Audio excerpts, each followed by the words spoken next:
La Coordinación de Radio, Cine y Televisión presenta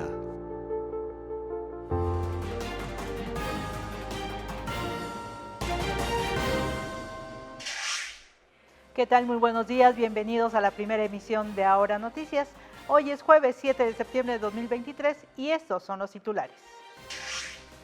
Inicia 14ª Bienal Internacional de Radio en el Centro de las Artes de Tlaxcala. Toma posesión como comandante de la 23ª Zona Militar el general Andrés Ojeda Ramírez. Exhorta INE Tlaxcala a la ciudadanía a renovar credenciales de elector que perderán vigencia este año. Giovanni, muy buenos días, ¿qué nos tienes en los deportes? Amigos del auditorio, pues vamos a dar seguimiento al Trophy Tour que se está realizando por diferentes municipios. El día de ayer estuvo entre algunos de ellos, entre Xicotzingo y San Pablo del Monte. Le tendremos todos los detalles. Y en información nacional, despenaliza Suprema Corte aborto en todo México.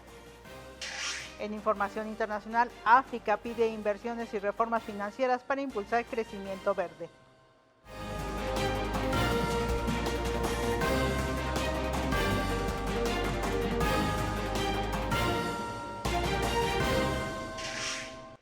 Muy buenos días, gracias por acompañarnos y sintonizarnos a través de la señal de Tlaxcala Televisión, Radio Altiplano, Radio Tlaxcala y Radio Calpulalpan. Edith López le acompañaré durante esta media hora con la información más relevante de Tlaxcala, México y el mundo. ¿Y qué le parece si iniciamos con la información?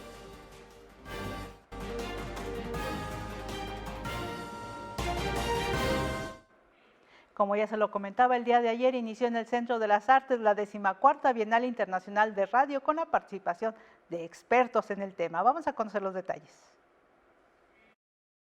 Por primera vez Tlaxcala es sede de la 14ª Bienal Internacional de Radio, que este 6 de septiembre inició actividades en el Centro de las Artes en San Luis Apizaquito, con la participación de más de 40 especialistas y producciones originadas en 21 países. Bajo el lema Periodismo y Cultura por la Paz, se desarrollarán hasta el 8 de septiembre diferentes conferencias, talleres, mesas de análisis y el coloquio Miguel Ángel Granados Chapa, además de la premiación de los ganadores de la Bienal. En el acto protocolario de la inauguración, la secretaria de Cultura del Gobierno de México, Alejandra Frausto Guerrero, reconoció la función de la radio en la construcción de la cultura de paz. Nosotros consideramos que la cultura es la mejor herramienta para construir la paz y Radio Educación, que es quien alberga esta Bienal de Radio, está cerca de sus 100 años, está cumpliendo 100 años y es una radio entrañable que ha preservado la diversidad cultural de nuestro país, uno de los más diversos del mundo. En representación de la gobernadora Lorena Cuellar Cisneros, el secretario de Cultura de la entidad, Antonio Martínez Velázquez, dio la bienvenida a las y los participantes de este evento y resaltó el rol de los medios públicos como una herramienta al servicio del pueblo. La radio, en especial la radio pública, es y debe ser una herramienta popular, una herramienta que le sirva a las audiencias, que le sirva al pueblo para poder comunicar, poder alzar la voz, poder dialogar los intereses que tienen. Es por eso que la radio, y en especial la radio pública, es un elemento fundamental de las sociedades democráticas y por eso debemos defenderla a como dé lugar. Por su parte, Jesús Alejo Santiago, director general de Radio Educación, destacó que a lo largo de casi 100 años estos organismos han contribuido a mantener la identidad cultural y educativa en el país, al dar voz a aquellos que en otros espacios no han tenido la posibilidad de alzarla. Mirar hacia el pasado para sustentar el presente y construir el futuro es una de las consignas que tenemos. Por ello, la Bienal tiene como eje periodismo y cultura para la paz, convencidos de la importancia de asumir nuestra responsabilidad para contribuir en la reconfiguración de las narrativas sociales, alejarse de los estereotipos y pensarnos como una herramienta de transformación de la sociedad. Posterior al acto protocolario, se ofreció un recital a cargo del ensamble comunitario de percusiones Tlapatzilotzin, de Yauquemecan, integrado por 20 niñas, niños y adolescentes que bajo la dirección de Pablo Avelino interpretaron las piezas India Bonita, Caminante de Mayabab y La Culebra, para deleite de las y los asistentes. En el evento también estuvo presente el presidente del Instituto Federal de Telecomunicaciones, Javier Juárez Mojica, y Fernando Sánchez Mejorada, presidente de la Red de Radiodifusoras y Televisoras Educativas de México, y la titular de la Coordinación de Radio, Cine y Televisión de Tlaxcala, Elia Sánchez González. Con información de Edith López, Ahora Noticias. Y posterior al acto protocolario, como ya vio usted, se impartió la primera conferencia magistral de la Bienal Internacional con el tema 50 años del golpe en Chile, un caso de archivos íntimos de una memoria sonora. Aquí le tenemos los detalles. Como parte de las actividades de la 14ª Bienal Internacional de Radio que se desarrolla en el Centro de las Artes, se impartió la conferencia magistral 50 años del golpe en Chile, un caso de archivos íntimos de una memoria sonora, a cargo de Catalina May y Martín Cruz, fundadores de Las Raras Podcast. En su ponencia, los especialistas compartieron sus experiencias y anécdotas vividas durante la producción de los documentales que realizan, en especial del podcast Con Amor desde Caracas, cuya base son grabaciones en audiocassettes de una familia chilena exiliada en el periodo de Augusto Pinochet, quienes se comunicaron durante 20 años con sus familiares en París y Chile. Detrás de esta historia hay muchísimas horas de trabajo. Hay muchísimas horas de escucha, para empezar. O sea, todos los cassettes yo los tuve que escuchar mucho más de una vez para poder realmente entender y adueñarme del material que estaba ahí para poder contar una historia que no es mía. Entonces hay mucho trabajo detrás de esta historia. Conocimos mucho a Valeria también y respetamos mucho y valoramos mucho el acceso que ella nos dio a esto. Sabemos que su familia quedó también muy contenta con el resultado de la historia. Posteriormente se llevó a cabo la primera mesa de análisis titulada Del periodismo de guerra al periodismo de paz, en la que participaron Alberto Aranda, periodista del Canal 22, Lilia Ojara, editora de San Diego Unión Tribune en español, María Teresa Juárez Sánchez, cofundadora y codirectora de la Red de Periodistas de a Pie, y Zuria Escamilla Díaz, directora y reportera en Expediente Político MX, quienes en sus intervenciones analizaron la importancia de cómo redactar y difundir la información para que sea de interés de las audiencias cansadas de la mediatización de la violencia. Creo que conforme va pasando el tiempo y conforme vamos aprendiendo estas nuevas maneras de situar el periodismo y de narrar y de aprender a ser inclusivos incluso con el lenguaje y a conocer, a darle voz a los que no tienen voz, pero a lo mejor no es cierto. Tengo que tener esa apertura de mente de decirle y de entender que mi lector puede necesitar una información diferente. Con este análisis de narrativas de los medios se dio cuenta de cómo se puede contribuir a la construcción de un periodismo de paz y no de guerra. La mesa estuvo moderada por Brenda Galicia, periodista de Código 21, con información de Edith López. Ahora Noticias. Y ya por la tarde le comento que continuaron las actividades con 2 mesas de análisis. Le invito a conocer los detalles. La tarde de este 6 de septiembre continuaron las actividades de la 14ª Bienal Internacional de Radio con las mesas de análisis, cobertura periodística para fortalecer el tejido social y preservación de acervos sonoros como memoria histórica, las cuales contaron con la participación de reconocidos especialistas. En la primera mesa participaron Marcela Turati, periodista especialista en derechos humanos, Patricia Mayorga Ordóñez, corresponsal de Proceso, codirectora de la Red de Periodistas de a Pie y cofundadora del medio raichali.com, así como Memo Bautista, periodista, guionista radiofónico y editor de crónicasdeasfalto.com, además de Deyanira Morán Garduño, conductora y periodista de Radio UNAM, quienes a través de sus proyectos han dado a conocer las historias de personas, familias, agrupaciones y comunidades. El tejido social está formado de muchas cosas. Entre ellas pasamos por lo más inmediato, que es nuestra familia, donde nacemos, tenemos todo lo que necesita una niña, un niño para su desarrollo. O qué va pasando con estas historias que gracias al periodismo, gracias a libros, conocemos también en estas distintas narraciones en torno a lo que pasa con la violencia. ¿Por qué alguien es violento, por ejemplo? ¿Por qué alguien se convierte en un sicario? ¿Por qué alguien se convierte en un narcotraficante?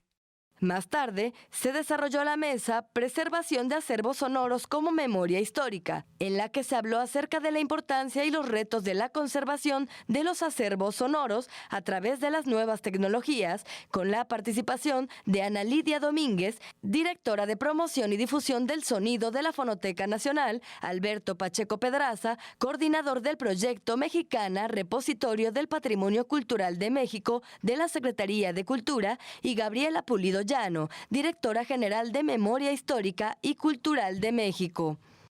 La magia del registro sonoro es precisamente guardar esa ausencia. Eso que se graba ya no está, ¿no? Entonces, su permanencia es una permanencia a través de los sonidos. Y si digo magia es porque los historiadores de la tecnología recurren a este tipo de analogías para hablar de lo que hacen y de lo que posibilitan los registros sonoros, ¿no? Muchos les han llamado a los métodos de grabación audiovisual máquinas para crear fantasmas. Las actividades de la Bienal Internacional de Radio continuarán este jueves 7 de septiembre en el Centro de las Artes con un ciclo de 6 conferencias que se llevarán a cabo de las 9 a las 19 horas.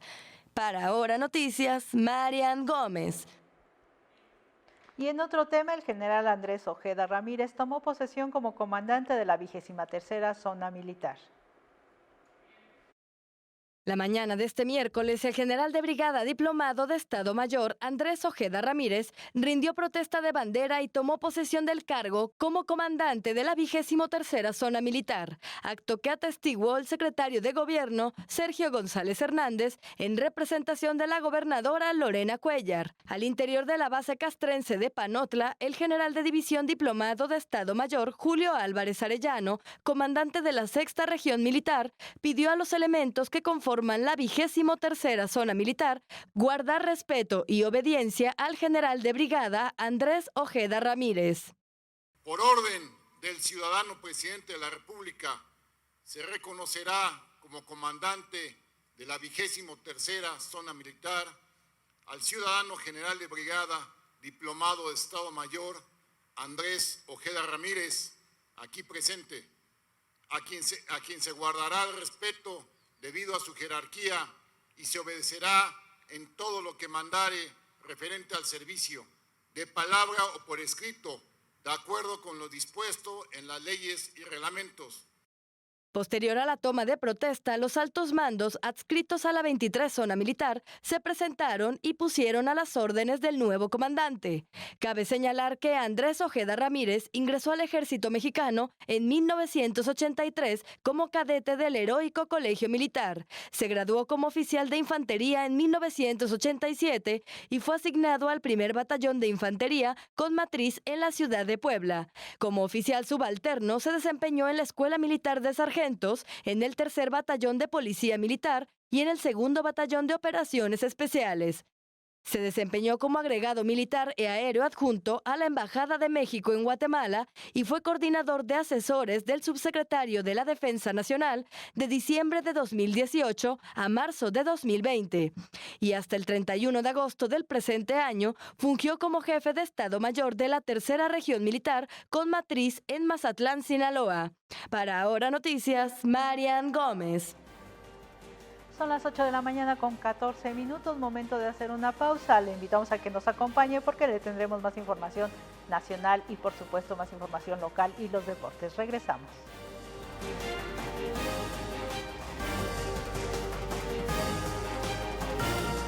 Regresamos. Continuamos.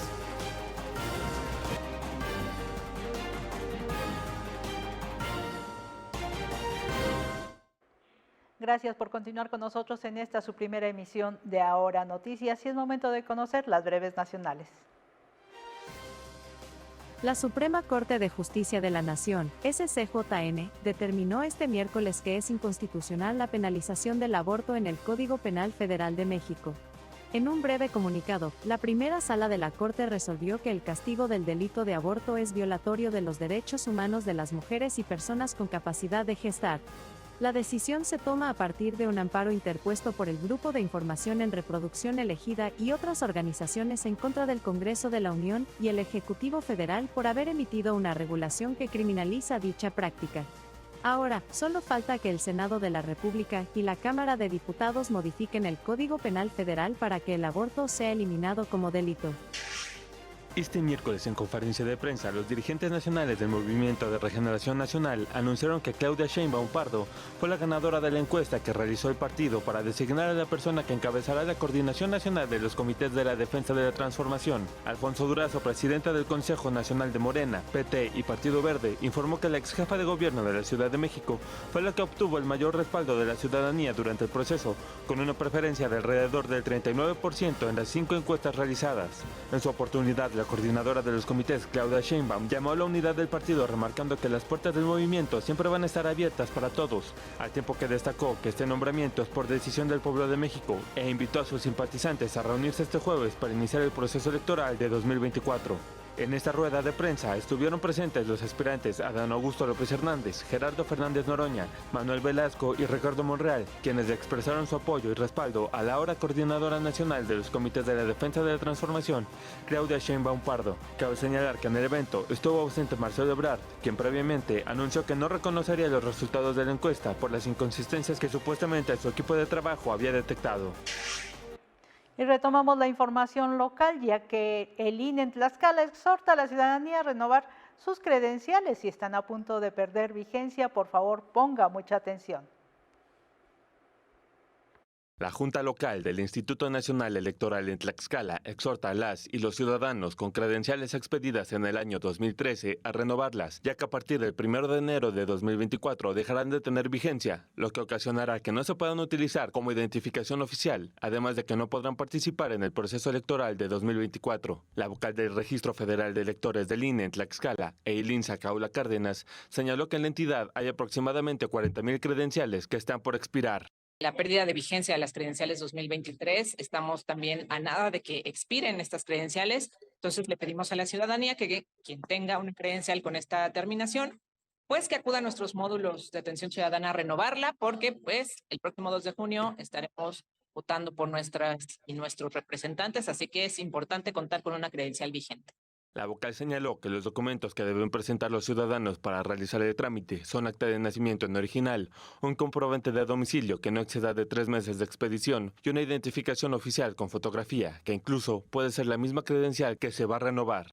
Recordar que también por ley, ¿no? La ley señala que la credencial de elector tiene una vigencia de 10 años. Si nosotros no renovamos nuestra credencial en este plazo, perdemos la oportunidad de identificarnos. Ya lo venimos mencionando también que la credencial de elector es el documento de identidad con mayor aceptación a nivel nacional. Entonces perdemos esa oportunidad de identificarnos debida y plenamente y el próximo año perderíamos la oportunidad de participar en la elección más grande de la historia de México. La funcionaria federal explicó que para facilitar ese proceso, el INE amplió sus horarios y a partir del 1 de septiembre hay 6 módulos con doble turno de 8 a 20 horas en los municipios de Apizaco, San Pablo del Monte, Calpulalpan, Zacatelco, Tlaxcala y Huamantla, además de los 4 módulos itinerantes que acercan el servicio a las localidades con horario de 9 a 16 horas de lunes a viernes. Con información de Ana Sánchez, Ahora Noticias. En más información, el Instituto Mexicano del Seguro Social emprende diversas estrategias para cuidar el bienestar y calidad de vida de las personas adultas mayores. Con el objetivo de que la autonomía física, psíquica e intelectual de las personas adultas mayores no se vea afectada por los problemas que se presentan en esta etapa de la vida, el Instituto Mexicano del Seguro Social emprende diversas estrategias y acciones para cuidar su bienestar y calidad de vida. El coordinador de Vigilancia Epidemiológica del IMSS en Tlaxcala, Edgar Lezama Jiménez, explicó que, como parte de este programa de actividades, se fomentan hábitos saludables entre las y los adultos mayores. Estos últimos años debemos de vivirlos con calidad.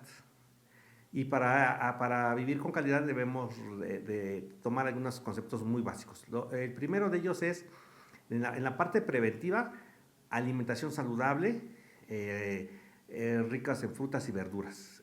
Lo segundo es la actividad física. La actividad física es importante, hay actividades para todos, la movilidad es importante, considerar que algunos de ellos, de esos pacientes pueden tener algo que se llama fragilidad, lo puede hacer susceptible a caerse y una caída puede ocasionar ruptura de algunos huesos, más fácil que las fracturas. Y entonces hay que considerar esa parte, pero no debe ser un impedimento para que no realicen actividad. Deben realizar actividad, movilización. También se cuida que las y los pacientes cuenten con su esquema de vacunación completo con la finalidad de evitar complicaciones principalmente de enfermedades respiratorias como la influenza y el COVID. Otra vacuna importante es la vacuna contra neumococo.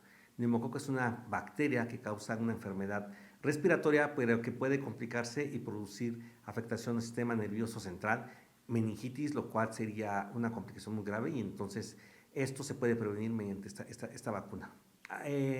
No está por demás decir que COVID sigue siendo una enfermedad prevalente. Lezama Jiménez agregó que se debe procurar una higiene de manos constante en caso de que el adulto mayor enferme, además de mantenerlo aislado para evitar que se pueda agravar la enfermedad, pero sobre todo evitar la automedicación. Señaló que el IMSS cuenta con un módulo de atención para el paciente geriátrico en el Hospital General de Zona 1, donde se ofrece acompañamiento especializado permanente a este segmento etario. Para Ahora Noticias, Ana Sánchez.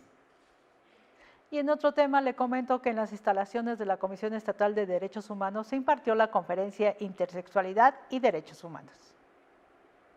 Este miércoles 6 de septiembre, en auditorio de la Comisión Estatal de Derechos Humanos, se impartió la conferencia Intersexualidad y Derechos Humanos, a cargo de la investigadora y profesora de la Universidad Autónoma Metropolitana, Eva Alcántara Zavala, evento que organizó el Observatorio de Participación Política de las Mujeres en Tlaxcala. Durante su ponencia, la especialista remarcó la importancia de avanzar en el respeto de los derechos humanos de quienes por su condición biológica han sido discriminados y vulnerados.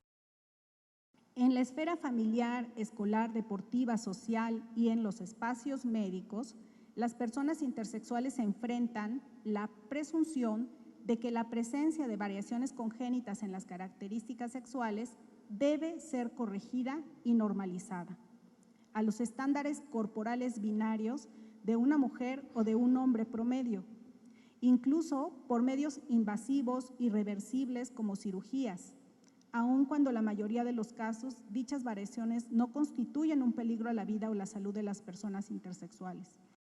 Señaló que en México se debe legislar para proteger y garantizar igualdad de oportunidades a las personas con esta condición. Lo que hoy llamamos intersexualidad es una forma de nombrar algo que siempre ha existido. Es una cuestión de época, es decir, cómo interpretemos ese cuerpo sexuado y sus variaciones depende de en qué tiempo lo estamos interpretando y en qué lugar, pero también depende de quién mira y desde dónde interpreta lo que mira. Por su parte, la consejera consultiva de la CDH, Araim Sánchez Méndez, destacó que es necesario establecer este tipo de espacios donde se debata y concientice la situación de este sector en el país. Sánchez Méndez indicó que se estima que en México 1.8% de la población son personas intersexuales, de ahí la importancia de avanzar en aspectos legislativos y sociales para garantizar el respeto a sus derechos.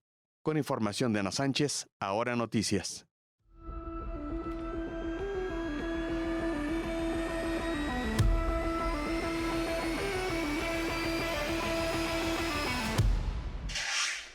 Giovanni, te saludo nuevamente. ¿Cómo estás? Nos tienes información deportiva y seguimos con el Tour de voleibol.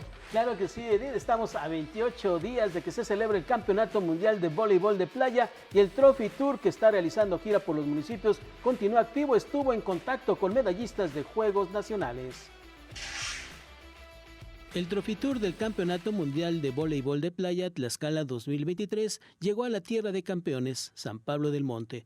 Ahí, medallistas nacionales en lucha, atletismo y levantamiento de pesas atestiguaron la develación del trofeo que obtendrán los campeones de la justa mundialista, que se celebrará del 5 al 15 de octubre. La directora del Instituto del Deporte de Tlaxcala, Madaí Pérez Carrillo, confía que en corto tiempo atletas tlaxcaltecas estén en competencias de este nivel. Dice, el talento lo hay. Es una inspiración hacia ellos, a decir, se pueden lograr las cosas. Iniciamos con nacionales, con ADE, pero vamos a representar a nuestro estado, a nuestro país, y por qué no de soñar con estar en los Juegos Olímpicos y obtener el máximo galardón. Creo que todos los niños trabajan con esa ilusión, todo deportista es su ilusión obtener el mejor resultado para su país, y los niños tlaxcaltecas han demostrado que no son la excepción. Y en más información, los Coyotes de Tlaxcala terminaron con la sequía, ganaron 2-1 ante Cancún con goles de Luis Araujo y Damián Germán para quitarle lo invicto en casa y así lograr que tuvieron que venir de abajo en el marcador ante el autogol de la primera parte. De esta forma, el plantel dirigido por Jorge Villalpando suma sus primeros 3 puntos del torneo de expansión. Y por cierto, previo al partido de México contra Colombia Sub-23, ya Colombia está aquí en Tlaxcala, hoy trabajará y realizará algunos entrenamientos. Gracias, Giovanni, que tengas excelente día. Igualmente. Y nosotros vamos a las breves internacionales.